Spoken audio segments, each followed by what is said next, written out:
Hello, it is your girl Timmesha here, and welcome back to my channel where I strive to teach, aspire, and shift.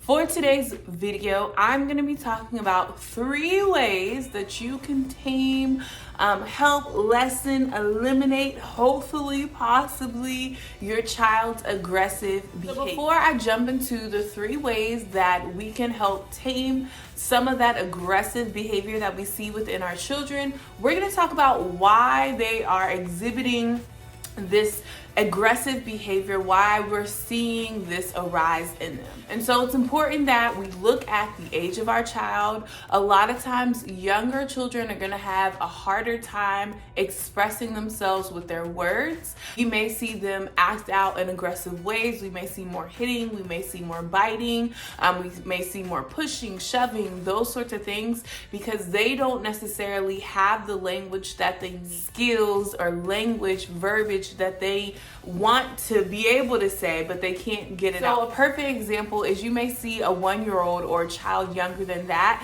and you see them playing with a toy, and another child comes along and snatches the toy, and before the young child can say no or mine or stop, the child has walked away with their toy. So their natural response may be to push, it may be to hit, it may be to bite. And that's again why a lot of times with younger children, we see them biting, we see them pushing, we see them shoving, because a child or someone is doing something that they do not like, and they are not able to verbalize, hey, please stop. Hey, I'm still playing with that. Like, I'm not ready to share.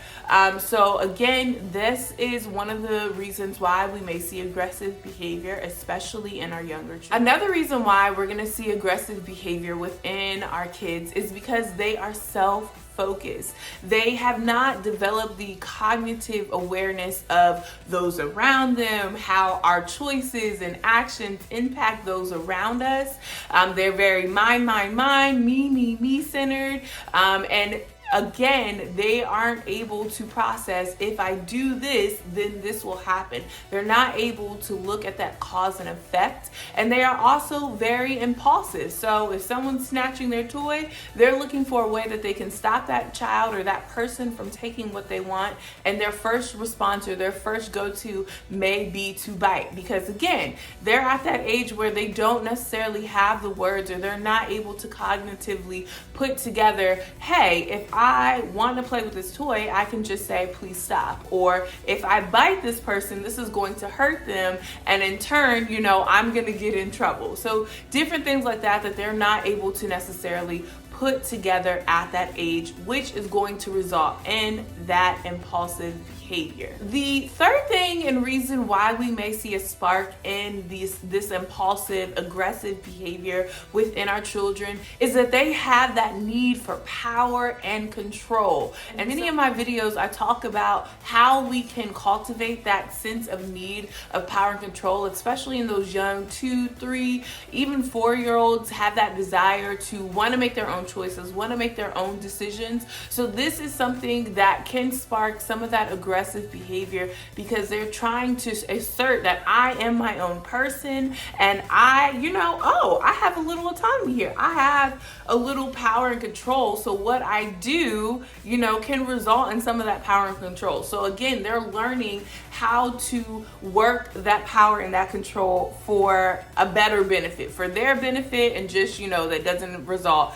in that aggressive behavior. Like you guys have heard me say in plenty of my other videos, our role as the adult is to be able to take a step back, assess these things, and look at what we can do to help teach our child how to respond in these moments, and what we can do to help show them, model for them what and how to navigate these situation. This brings us to how to tame this aggressive behavior. So the first thing that you are going to look at in order to help tame this aggressive behavior within your child is you want to focus your verbiage, your language that you are communicating to your child.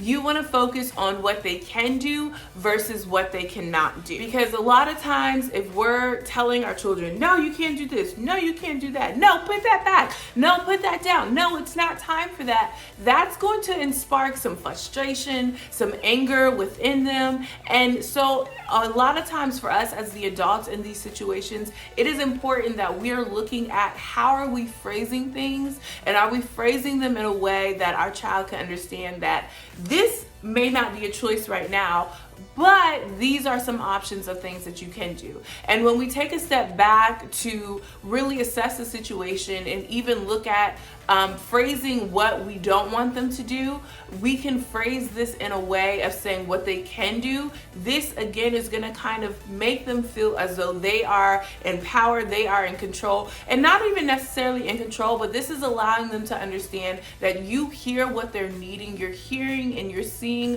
what it is that they're desiring to do, and you're providing them with options or things that they are able to do in this moment. So a perfect example is you may see your child who is running inside, and let's say you guys have a rule. I know in my classroom I have a rule that we use walking feet inside.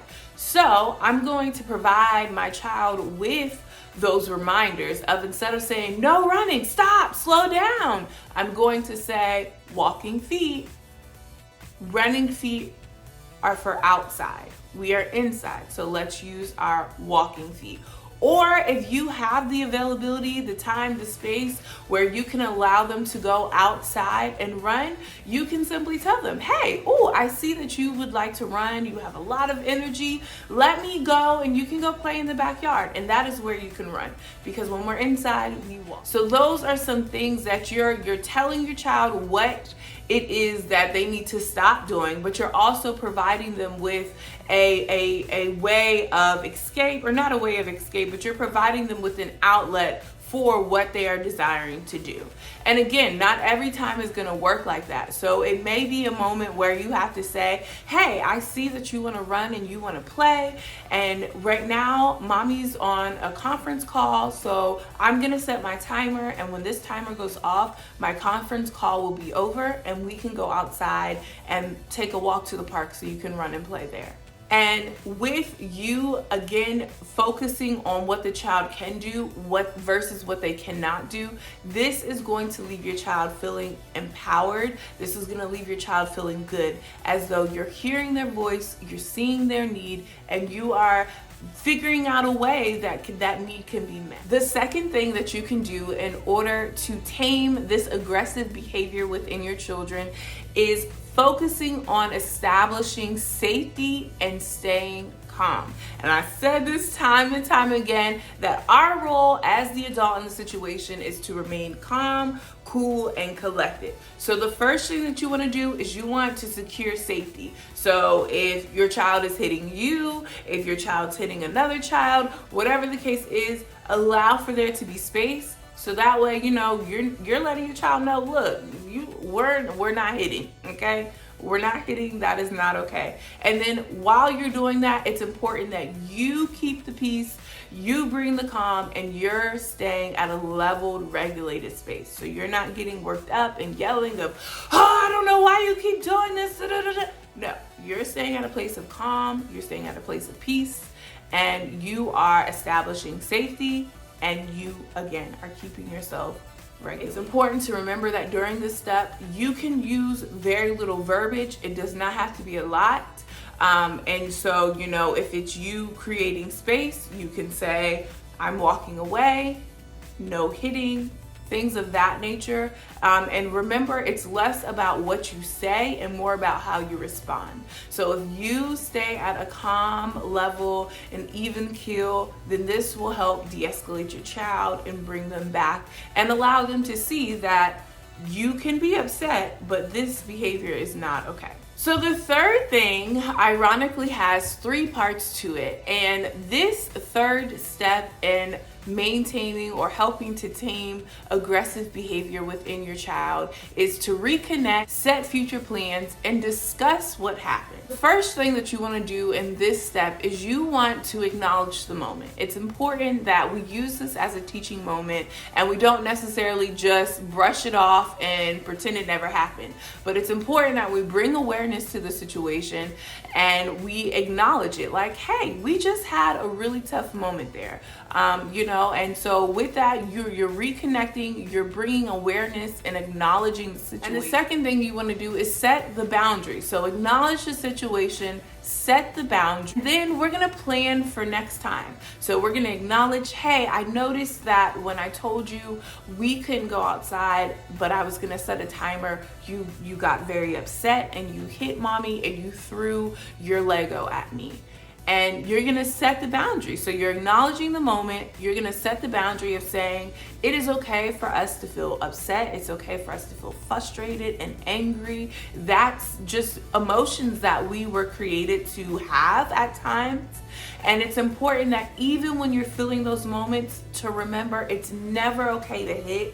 It's never okay to throw things. So even when you're feeling angry, let's agree that we will not throw things or we will not hit things. So that's the boundary that you are creating for this situation. And you're letting your child know that you're acknowledging their feelings, you're acknowledging their emotions, you're letting them know it's okay to have these feelings, but it is not okay to hit or throw things. And then the third thing you're going to do is plan for the future. So you're going to maybe have a discussion with them of saying, and again, this is going to depend on their age, but if they're of age and they're able to have this conversation with you, you're going to ask for suggestions for them. What can we do the next time mommy's on a conference call and you want to do something, but I'm in that moment, I cannot.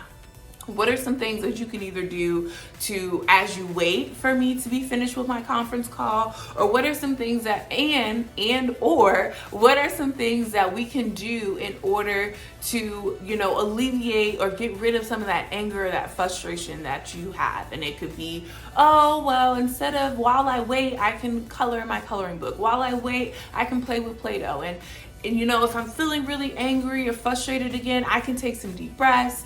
I can go punch a pillow. And in that moment, you're even going to tell them what they can do. So using their words, so more snack, please. Whatever was the escalating point, you're going to really encourage them to use their words or to set in place the game plan that you guys come up with. And it's so important that we understand also as adults that these are teaching moments. So it's not, unfortunately, it's not just a one and done thing, but it's going to be something that really takes that repetition. It's going to take you taking the time to really use it as a teaching moment. And the more you repeat it, the more you keep that same standard, the more you keep that same goal with your child, the more it's good. You're going to see that it's going to just flow naturally, and you're going to be able to witness even moments when they're able to just self-soothe themselves and just say, oh, okay, mommy's in a conference call, but I know when she gets done, we'll be able to go outside. Or I know mommy's on a conference call right now, so let me take 5 deep breaths and maybe I can go play in my room while I wait for her. So you're really, I'm telling you, it's such an aha moment as a teacher and as a parent when you see the hard work that you put in of repeating the same thing over and over again. Once you see that kind of click within your child and you see that, oh, they understood and they didn't even need me to intervene, or they were able to process what was happening in that moment on their own and then figure out a solution while they waited. So I hope that these tips and tricks help. These, again, are 3 things that you can do to help tame, eliminate, lessen that aggressive behavior within your child. Please be sure that you are subscribed to my channel so you don't miss any of my future uploaded videos. And I will see you guys on my next video. All right, take care. Bye-bye.